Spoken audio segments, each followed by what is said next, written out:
I saw the headless horseman gut my neighbor in half before anyone else even heard the scream. They said it was a bear attack. Said he was drunk, said he wandered into the woods near Route 9 and fell into a ditch. But I know what I saw.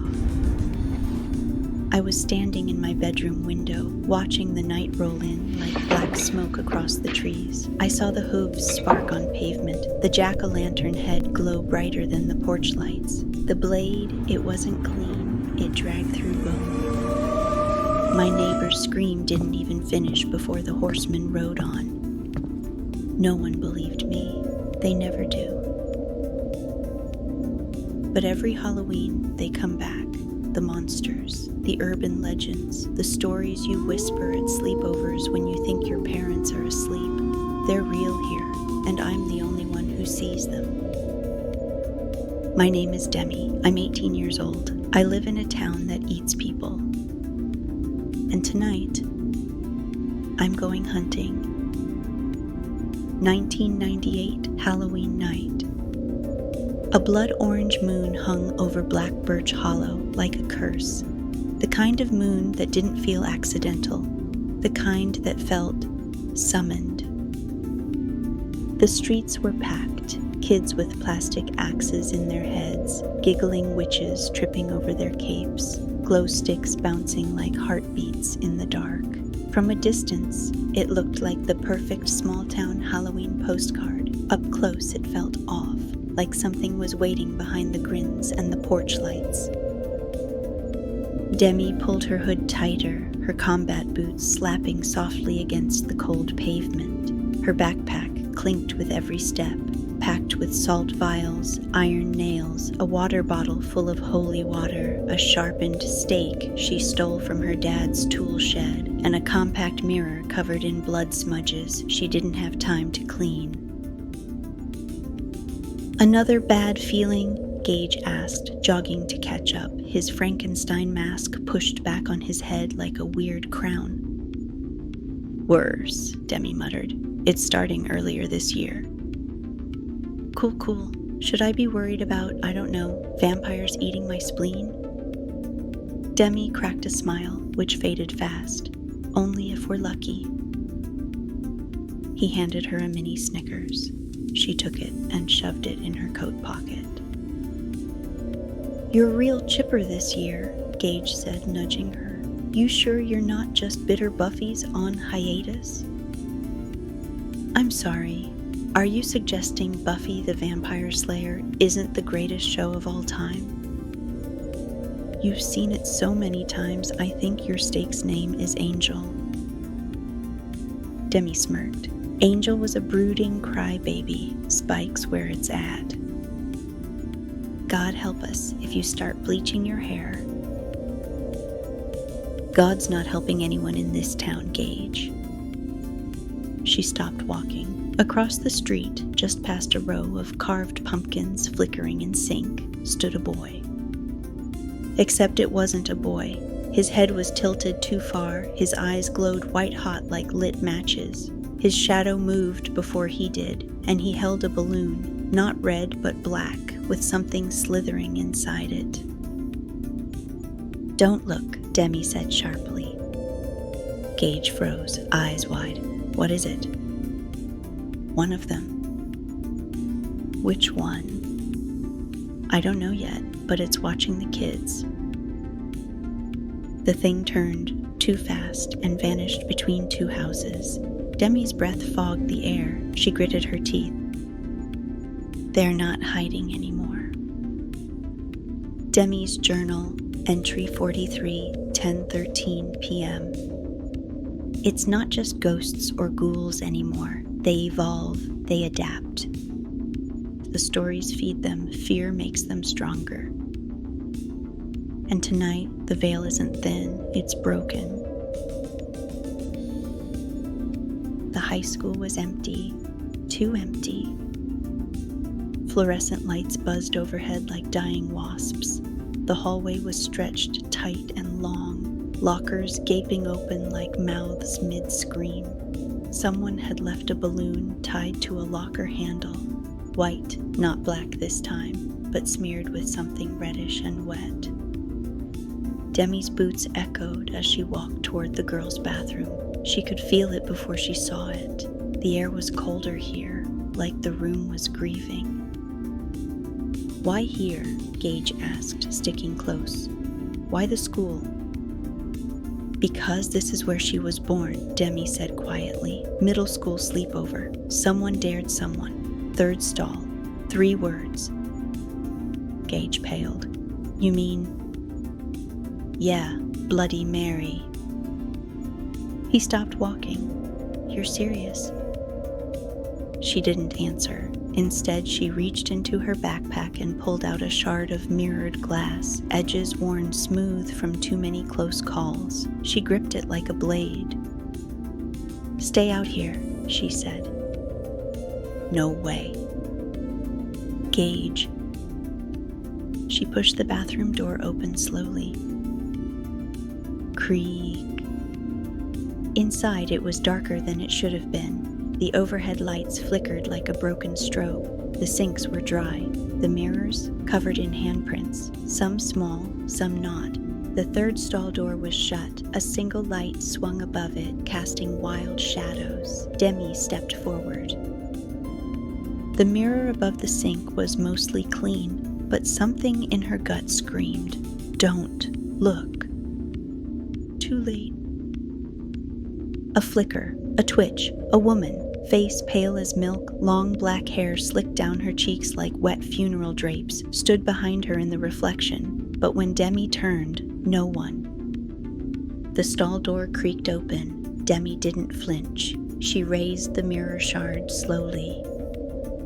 "I know your name," she whispered. "I know your curse."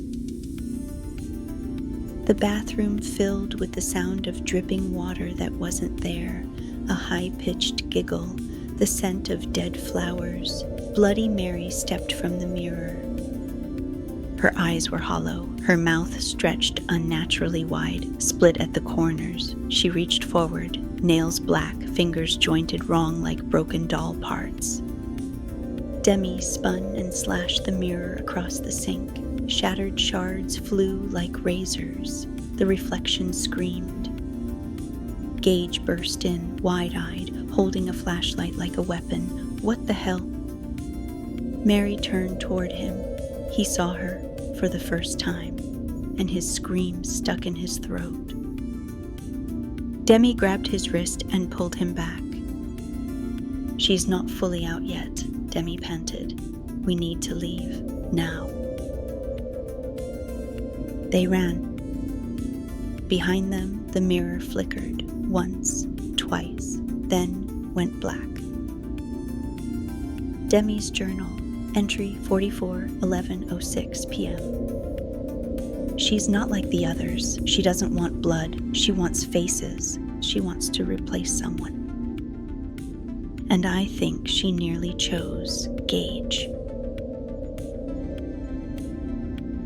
The cornfield was breathing, not literally, of course, but Demi could feel it. The stalks shifted without wind, bending in slow, rhythmic waves like ribs inhaling and exhaling. And in the distance, someone was singing. A nursery rhyme, soft, warped, wrong. Round and round the jack-o'-lantern, shadows spin and scream. Find the bones before the dawn, or join the witch's dream. Miller's farm had been closed for years, ever since the Scarecrow fire. The official story was faulty wiring. Demi knew better. The Scarecrows had danced. "Okay, this is a hard no," Gage said, hugging himself. "Creepy, abandoned corn maze, literal haunted hayride. I saw Children of the Corn, thank you very much." Demi crouched low at the fence line, eyes narrowed. "They're using kids." "What?" She pointed. Ahead, 6 children, little ones dressed as skeletons, princesses, and werewolves, wandered through the maze, alone. No parents, no staff, just the singing. They're luring them in. Gage went pale. "Witches?" 3 of them. maybe 4. He looked at her. You sure you can do this? Demi pulled a lighter from her pocket. Her fingers were shaking. She hated witches more than any of them, because witches whispered, because witches remembered your name. I have to. Inside the cornfield, everything was muffled. The world fell away behind layers of rustling yellow and dried silk. The ground pulsed faintly beneath her boots, like something was buried just beneath the soil. Demi moved like a shadow, ducking under stalks, mirror in hand. She followed the humming. The path forked. To the left, giggling. To the right, a candle's faint flicker. She turned right. That's when she saw them. 3 witches circled a half-burned scarecrow, drawing symbols in the dirt. They didn't look old. One was maybe 20, with red hair and yellow teeth. Another was tall, with too many fingers and no eyes. The third floated, barefoot, her mouth stitched shut. Shadows curled around her like smoke. Demi crouched low behind a rotted crate. The scarecrow's head twitched. It was alive. She gasped, and the red-haired witch froze. Did you hear that? The girl hissed. The eyeless one sniffed the air. Hunter.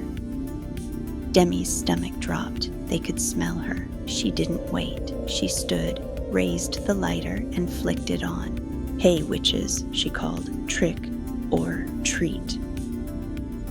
The stitched mouth one shrieked. The flame whooshed to life, then grew, rising like a bonfire. The scarecrow screamed. The witches lunged. Demi rolled, slashing her mirror across the tall one's wrist. No blood, just black smoke. The floating witch opened her mouth, threads splitting, and screamed so loud Demi's vision blurred. She shoved a silver cross into the dirt. Light erupted. The witches recoiled, howling. Demi! Gage's voice echoed from outside the maze. A small skeleton boy appeared beside her, crying. I want to go home, he whimpered. Demi grabbed his hand. Then run, don't stop. They burst out of the maze together. Gage was waiting at the edge, holding a fire extinguisher. Plan B, he said, spraying the flame behind her. The corn ignited, the witches wailed, and the singing finally stopped. Demi's journal, entry 45, 11:28 p.m. The witches are older than the town. They remember what we've forgotten. They don't just take children, they plant things in them. Billy's car was dead. The engine choked once, clicked, then gave up like a corpse exhaling its final breath. Come on, baby, don't do this to me now, he muttered, slapping the wheel. Fog rolled across the country road like spilled milk, thick and strange and glowing faintly orange under the blood moon. He was halfway between town and the ridge, no houses, just rustling woods and the distant croak of frogs that didn't sound quite right. He flicked on his hazard lights. They didn't blink. Then the radio came on, static, no music, just white noise and a faint giggle. Billy froze. Okay. Nope. He killed the engine. Again. Still nothing. The radio stayed on. A deep, whispering voice crawled through the static. You left your door unlocked, Billy. The passenger door clicked. Billy whipped around. Empty. He locked it, and then he saw it in the rearview mirror. A figure. Tall, thin, head tilted, no face, just a rusted, jagged hook glinting from one arm. It dragged slowly across the pavement behind the car. Billy's blood turned to ice. He didn't look back. He wouldn't look back. He grabbed the mirror and ripped it off the windshield. You can't see what isn't there, he whispered. You can't see what isn't. A long metallic scrape tore across the roof of the car. Billy screamed. Meanwhile, back in town, Demi felt it, the same way she always did, like a sharp pressure behind her eyes, like someone ringing a bell inside her brain. "Billy," she breathed, standing up so fast she knocked over the library chair. Gage looked up from the spellbook he definitely wasn't supposed to have. "What?" "He's in trouble. Hookman." Demi shoved holy water, silver coins, and the bone-handled dagger she kept hidden in her Doc Martens into her bag. "Let's go." By the time they reached the road, the fog was thick enough to choke. Billy was nowhere in sight. "Flashlights," Demi said. They flicked them on. There, drag marks in the gravel, and blood, a trail leading into the woods. Demi followed it, heart thudding. 10 feet in, she found the car. It was torn open like a can. The roof peeled back, a deep gash across the driver's side, but no body in sight. Then, a rustle, a moan. She found Billy strung up by the ankles between two trees, a jagged hook embedded in the bark beside him. He was alive, barely. Demi moved fast, cutting him down. "Billy, can you hear me?" He groaned. He was in the mirror. "I know." I didn't even see him. Not really. Just shadows and metal. Demi turned toward the trees. "Stay behind me." The hookman stepped out of the fog. His face was stitched shut. The hook on his right arm gleamed with something fresh and red. He didn't walk, he drifted. Demi held up the mirror shard in one hand, the dagger in the other. "Come on then," she said. "Let's see if urban legends bleed." Demi's journal, entry 46, 11:41 p.m. The hookman doesn't kill you with the hook. He kills you with guilt. You see your worst regret, and it opens the door. Billy saw something he's not telling us. The Halloween parade marched on like nothing was wrong. Marching bands, kids in polyester costumes, a tractor dragging a trailer full of hay and apple cider jugs. Parents waved, teens laughed. No one noticed the fog that had begun to slither between their ankles like a silent warning. Demi noticed. From the rooftop of the town bookstore, she scanned the crowd through a pair of cracked binoculars. "They're here," she whispered. Gage stood beside her, holding a Molotov cocktail like a nervous waiter. "How many this time?" Demi's voice dropped. "2, the headless ones." He blinked. "Wait, you mean the horseman and—" Jack. A jack-o'-lantern burned to life on the street below. Not a prop, a head, and beneath it, Jack's body, twitching and crawling out of the sewer, twisted and wrong, his fingers like scorched roots.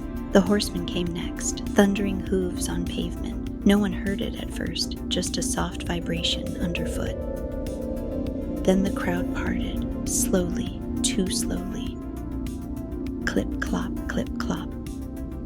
A horse made of smoke, a blade forged from fire, and no head, just a flickering void where a face should be. Demi jumped from the rooftop, landing hard in an alley behind the parade route. She had silver bullets, mirror shards, salt bombs, but it wouldn't be enough. The horseman swung wide, his blade slicing through a candy stand. Jack hissed, his grin widening, smoke pouring from his eyes. "This is not a drill," Demi shouted, pushing through the crowd. "Run!" No one listened until a man's head hit the pavement like a dropped watermelon. Then, chaos, screams, people trampling each other, a child sobbing into a Halloween mask, confetti fluttering like ash. Billy and Acadia came running from the other side, eyes wide. "What the hell is that?" Acadia shrieked, pointing at Jack as he clawed his way up a light pole. "Welcome to my after-school job," Demi muttered, pulling out her silver slingshot. "Duck." She fired. The silver bullet slammed into Jack's chest, and he exploded, a fireball of wax and cinders. His laughter echoed as smoke filled the air. The horseman reared back, his blade catching fire, aiming for Gage. "No!" Demi screamed.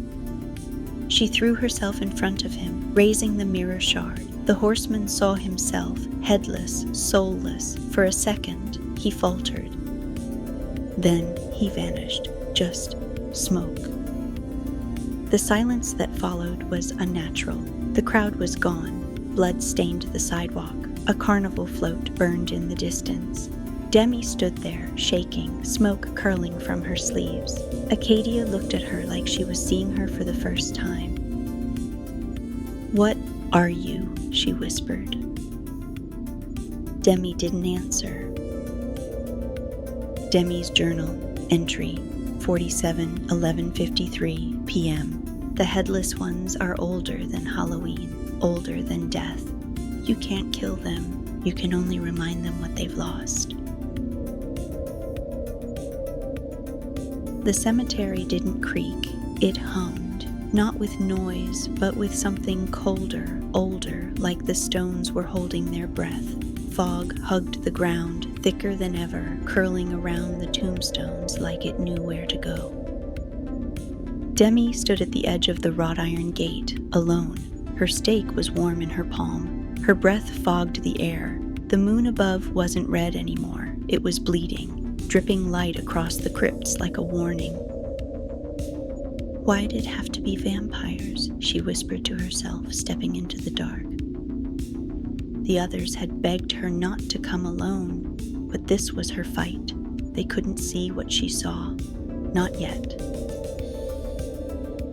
The cemetery path twisted like a question mark. Demi followed it past statues with missing heads, urns cracked open like broken eggs, and then she heard it. A voice, small, childlike. "Do you remember me?" She turned fast. A little girl stood between two graves, her dress torn, her face pale. Her eyes were black holes, and her smile dripped blood. "Vampire," Demi muttered. The girl stepped forward. "You're strong, but you're getting tired." "Don't test me, Dracula Jr." The girl's grin widened. "You're not like the others, Demi. You're already halfway gone." Demi didn't flinch. "I'm not scared of you." "You should be," the girl said softly, "because I'm not alone." From the crypts they rose, 3 of them, elegant, tall, skin like marble veined with shadow, mouths full of teeth that didn't stop. One of them wore a suit, the other a tattered prom dress, the third no face at all. They closed in. Demi backed up slowly, gripping the dagger with shaking hands. "I really should have brought Gage," she muttered. The girl lunged first. Demi ducked, rolled, drove the stake into her side, not the heart, not enough. She screamed and melted into mist. Then the others came. Demi fought hard, blade slashing, stake driving, holy water burning skin. One vampire shrieked and combusted. Another bit her arm, but she twisted free, shoving a cross between his ribs. Then the third one, silent, wrapped around her like fog, and bit. Demi screamed. The world pulsed. Her heartbeat stuttered. Her vision went red. She staggered, drove the mirror shard into his throat, and he disintegrated into black ash. She collapsed beside the crypt, panting. Her arm bled slow and dark. But her eyes, they burned. Demi's journal. Entry 48:12:01 a.m. I missed midnight. I didn't kill them all. The moon hasn't gone back. And now, the pumpkin patch had always been Black Birch Hollow's pride and joy. Every October, it lit up with glowing jack-o'-lanterns, hay rides, cider carts, and little kids in dinosaur onesies. It was safe, familiar. Not tonight. Tonight the fog was thicker here. The jack-o'-lanterns didn't flicker, they smoldered, and something was breathing beneath the vines. Acadia stood near the tractor, arms crossed. Okay, but explain to me again why we're meeting Demi in the middle of a murder maze. Because she told us to, Billy said, clutching a crowbar like it would protect his soul. She also said witches, a hookman, and literal vampires were real, so I'm thinking she might have lost her mind. Then came the sound. Shh. A sharp dragging through soil, like metal on bone. Billy spun. Did you hear that? I live in denial. I didn't hear anything. The fog parted. A scarecrow stood 20 feet ahead. Only, it wasn't straw. It had skin, blackened, sewn together with rusted wire. Its face was carved into a permanent grin, with candlelight leaking from its eye sockets. It moved. Acadia whispered, "Oh my God."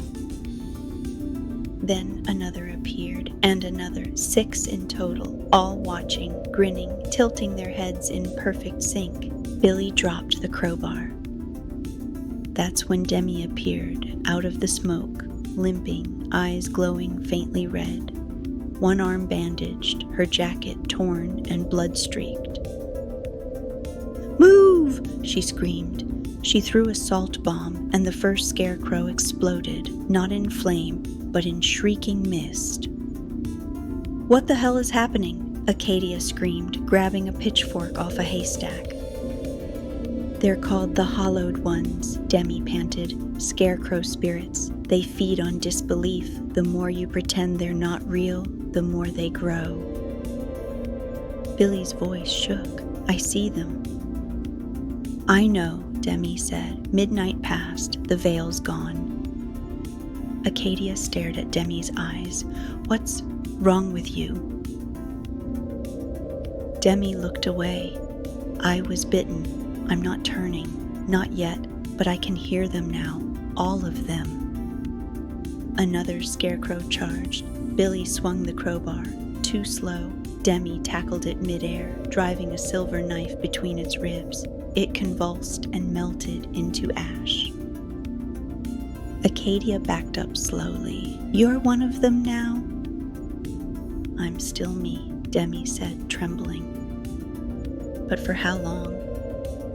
Behind them, the jack-o'-lanterns burst, one by one. Flames lit the sky, fog turned black, and from the far edge of the field a scream rose, one so inhuman it bent the air around it.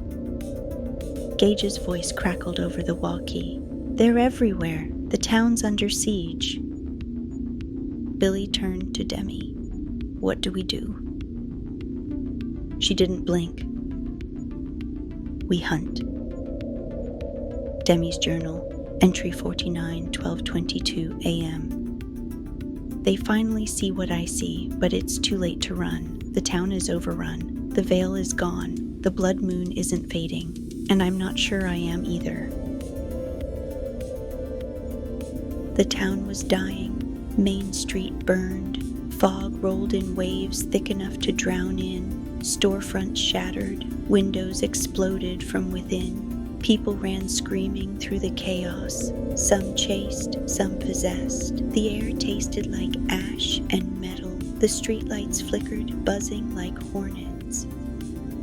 And above it all, the blood-orange moon still hung, brighter than ever. Demi stood in the center of it all, coat flapping in the wind, hands bloodied and burned. Her eyes glowed faintly red now, not full vampire, not human either.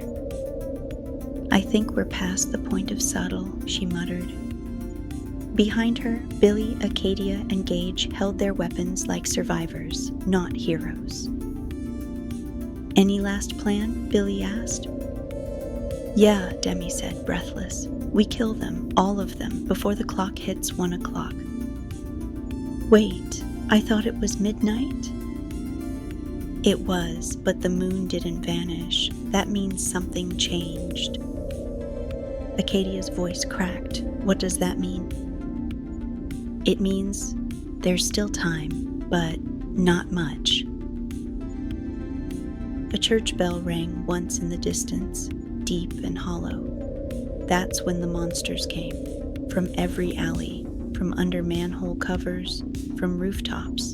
They poured in like a wave of nightmares, faceless things, grinning things, stitched together things, monsters born from every childhood whisper. The broad-shouldered man, the girl with no feet, the bleeding clown, the banshee sisters, the one that just giggles. Demi raised her dagger, her voice steady. Time to earn the title. She charged. The battle was chaos, fire against fog, silver against shadow. Acadia unleashed a salt trap that vaporized a crawling skinwalker. Gage screamed something in Latin and threw holy water like a grenade. Billy bashed a corpse puppet with a tire iron until it stopped twitching. And Demi? She burned. Every strike she made was faster, sharper. The vampiric bite inside her gave her reflexes she shouldn't have. She heard their thoughts. She smelled their blood. She liked it. This is what they want, a voice whispered inside her. You're the perfect hunter, because you're becoming one of them. Shut up, she growled, driving her stake through the chest of a shrieking ghoul. She turned to Gage. The moon. We have to stop the moon. Gage, panting and bleeding, pointed to the town clock tower. It's the source. The monsters are circling it, like it's feeding them. Then we climb. The 4 teens bolted through collapsing streets, leapt over burning cars, ducked creatures reaching through cracks in reality. They climbed the tower stairs 2 at a time, panting, choking on smoke. At the top, the bell glowed orange, the same color as the moon. A figure waited there. A man, pale, tall, wearing a black hood and a mask made of melted jack-o'-lanterns. He turned. Demi, he hissed. You were meant to join us, to lead them. Not happening. He raised one hand and the fog thickened into claws. Demi threw her stake straight through his chest. He didn't scream, he just cracked like porcelain. His body split open into smoke and the bell shattered. Outside, the monsters screamed, the moon flickered, and the fog began to pull back. They'd done it. Demi fell to her knees, gasping. Gage grabbed her arm. It's over. But it wasn't, because above them, the moon stopped flickering and smiled. Demi's journal, final entry before the end. We won the battle, but not the war. The monsters are gone, for now, but I can still hear them inside me. One of them bit me, and now I can smell fear. The town is safe. But I'm not. The fire trucks arrived at dawn. Smoke still curled through the streets. The jack-o'-lanterns were all gone, melted down to blackened stumps. Most of the town didn't remember what happened. They talked about a gas leak, mass hallucination, too much candy. But the survivors knew better. They remembered the monsters. And so did Demi. She sat on the roof of her house, knees pulled to her chest, a blood-soaked bandage wrapped tight around her neck. The bite hadn't healed, not completely, and the worst part, it didn't hurt anymore. I don't think it's over, Gage said softly behind her. She didn't turn. It's not. He stepped beside her, offering a thermos. Hot chocolate, no holy water this time. She cracked the smallest smile. Below, Black Birch Hollow began to wake. Parents walked dogs, kids rode bikes. The sun was pale and cold. The blood moon was gone, but a faint stain remained in the sky like it had burned itself into the atmosphere. Billy and Acadia sat on the front steps. Their clothes were still scorched, their eyes were still wide. They were different now, changed. They'd seen it, survived it. "We're not just kids anymore, are we?" Demi asked. "No," Gage said. "We're something else." Demi stood slowly, watching the sun climb higher. Her shadow stretched long across the roof. "I'm changing." "I know. I can smell things, hear things. I haven't slept, I haven't eaten." "Have you told them?" She shook her head. "They don't need to know. Not yet." He hesitated. "Are you scared?" Demi looked down at her hands. "No, that's what scares me." That night, when the town went quiet again, Demi opened the trapdoor to the attic. She hadn't gone up there in years, not since she was a kid. She pulled out the old trunk, opened it. Inside, stakes, salt, silver, crosses, maps, a list of names, monsters she'd never faced, creatures only mentioned in whispers. And one note: "They only come when the blood moon rises, but some never leave." She added her own name to the list, not because she was hunting herself, but because she might have to. Epilogue, journal entry, red ink. "The bite didn't kill me. It made me something new. I can see them now, even during the day.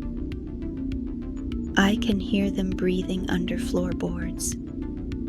I can feel them waiting in the trees.